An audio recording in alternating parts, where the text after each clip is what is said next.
मेरे इज्जत पे अगर बात आती है ना तो घर में घुस के गोली मारूंगा। पहले भी बोला है कि जब जब मैं कदम उठाऊंगी तो 4-5 लोग एक गुट होके जो इनके चमचे लोग हैं या इंडस्ट्री में जिनको चाहिए कि पवन सिंह पे दाग ना आए और हमको साथ में काम करना है, जिनकी फिल्में लटकी हैं, वो लोग सब मेरे चरित्र पे, मेरे इंडस्ट्री, पूरी दुनिया पब्लिकली मुझे जलील कर दिया, मुझे बदनाम कर दिया कि मैं इनके साथ रिश्ते में हूं और मुझे ऐसा प्रॉमिस किया गया कि हम लोग आगे रिलेशनशिप में हैं, आगे हम लोग शादी करेंगे। कि कहीं भी स्टेज पे मेरा ऐसे मांग भरने का एक्टिंग करना और भाभी है ये, भाभी है ये कर करके मुझे पब्लिकली बदनाम कर रहे थे। आएंगे वो फुल्ली प्लान करेंगे और मुझे लगता है कि उनको दारू पी के आने की जरूरत पड़ेगी। अगर उनको आंख में आंख मिलाने की इतनी क्षमता होती तो कब का आ चुके होते। उन्होंने ऐसी ऐसी चीजें की है ना मेरे साथ कि वो आंख मिलाने लायक नहीं है। कल के कल आने को तैयार हूं, यूपी बिहार में घुस के शो करूंगी। आप लोगों में जितना जोर है जोर लगाइए और तैयार हूं मार खाने के लिए या मरने के लिए। जब उनकी शादी हुई सर, दिन के बाद से उनकी चाहत ये थी कि ये भी रहेगी और तुम भी रहोगी।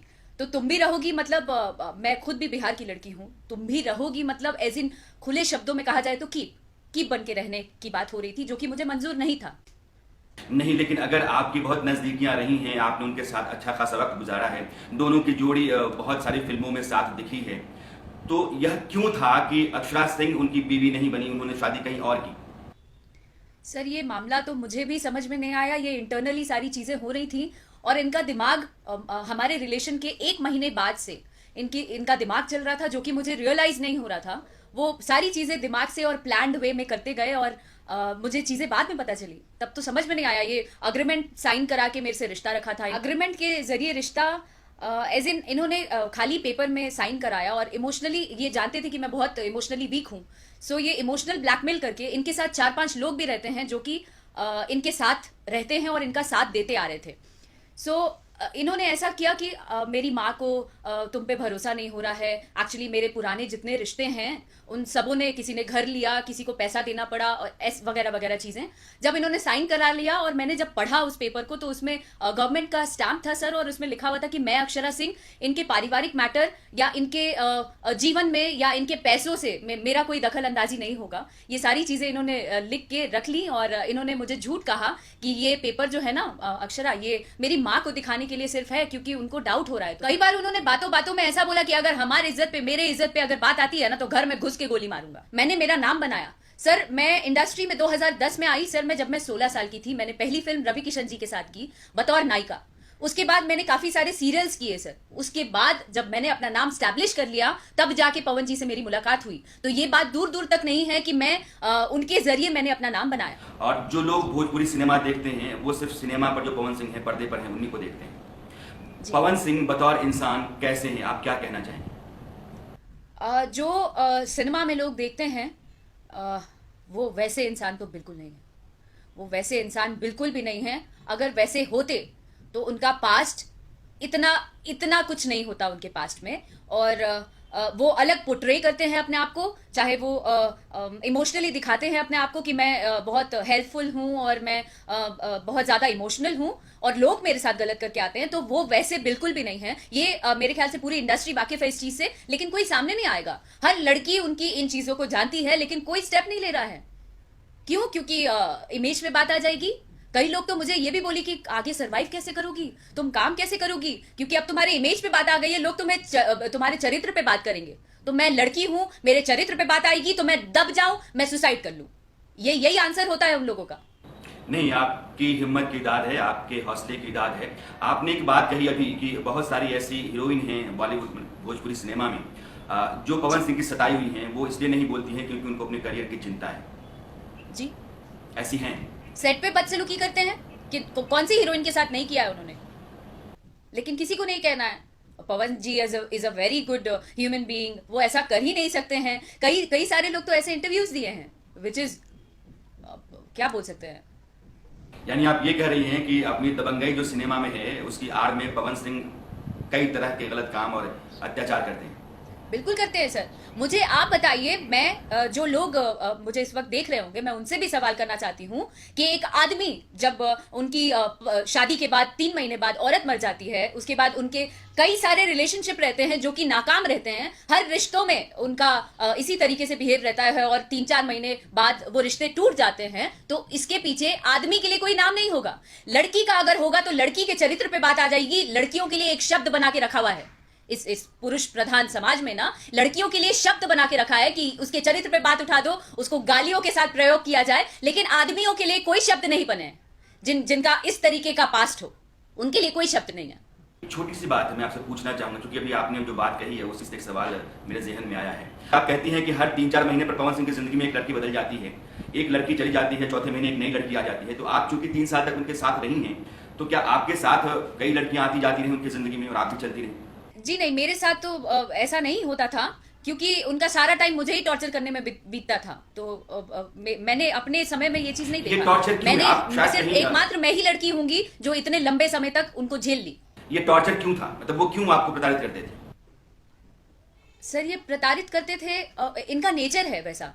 ये बाद में पता चला कि इनका नेचर है वैसा प्रताड़ित करने का, और अपने पैर के नीचे लड़कियों को रखने का, और उनके हिसाब से चीजें हो वैसा वो डरा धमका के रखते हैं। मैंने कहीं सुना आपको ये कहते हुए कि चूंकि मेरी शोहरत बढ़ने लगी थी, मुझे चाहने वालों की जमात बढ़ने लगी थी, मेरे फॉलोअर्स बढ़ने लगे थे, मेरे गानों की डिमांड बढ़ने लगी थी, यह बात पवन सिंह को खलने लगी थी और वो बर्दाश्त नहीं कर पाते। तो कई दफा तो माहौल इसलिए भी खराब हो बिल्कुल ऐसा होता था। जब मेरी पॉपुलैरिटी बढ़ रही थी या कोई मेरी तारीफ कर दे तो उनको हजम नहीं होता था। हाँ, जाएगी कहाँ, जाएगी कहाँ, इसको रहना तो इधर ही है, जाएगी कहाँ। उनका एक डायलॉग था कि जइहे कहाँ, भोजपुरी में कहते थे वो, कि पैर पे गिर के आना तो पड़ेगा मेरे ही पास, बिकॉज मैं इंडस्ट्री का भगवान हूँ, उनके कहे अनुसार। तो इस वजह से वो ये सारी चीजें करते थे।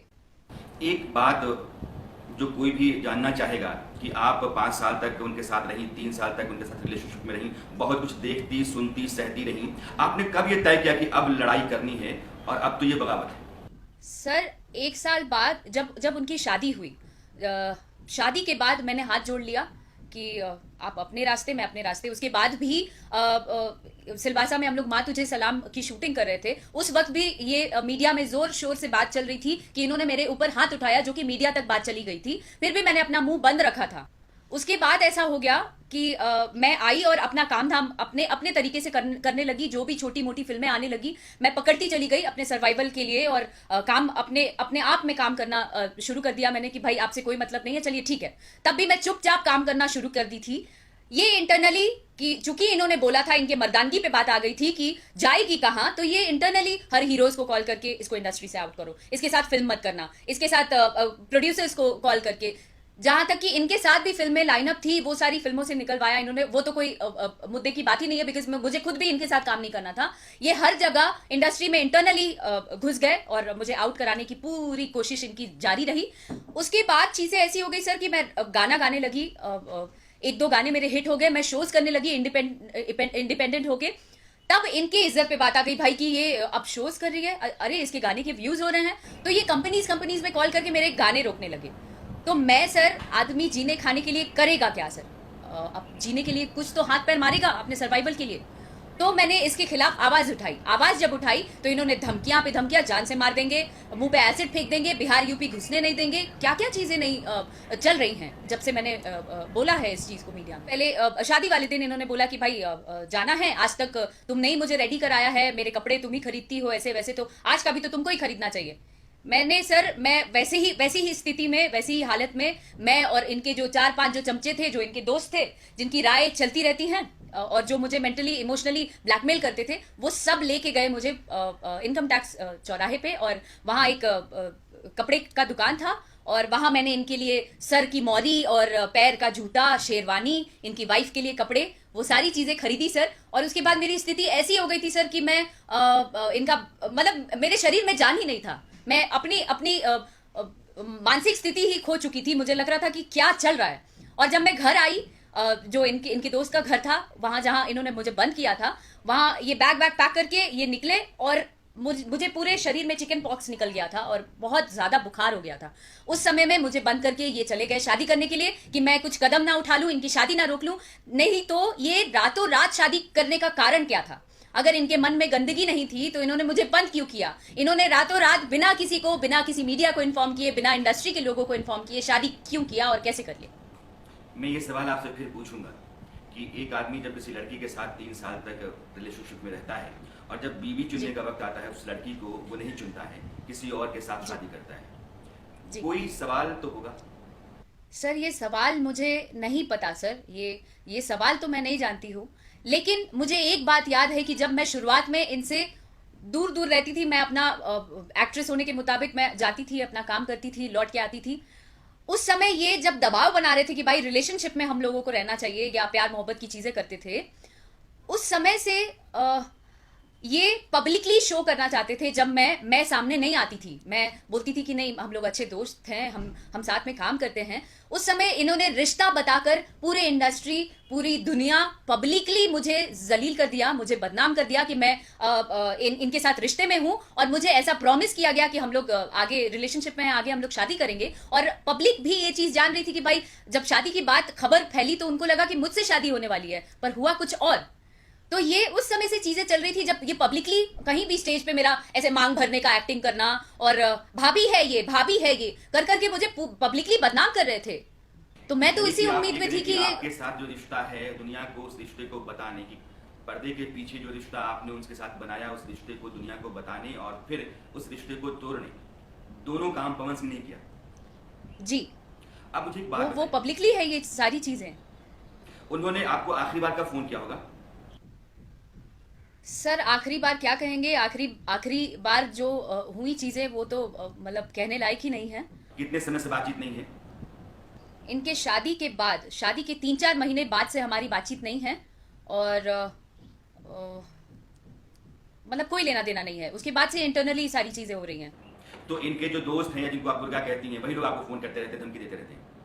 ये लोग फोन करते थे बराबर मुझे। ये लोग सारी चीजें जानने के लिए कि इसके मन में चल क्या रहा है, ये लोग लगातार मेरे से बने हुए थे इमोशनली टच में। और मुझे लगता था कि सही में अच्छे आदमी लोग होंगे, मुझे लगता था कि सही में हेल्प कर रहे हैं मेरी, लेकिन ये तो बात निकलवाते थे और इन लोगों का ये पूरा प्लान गेम चल रहा था।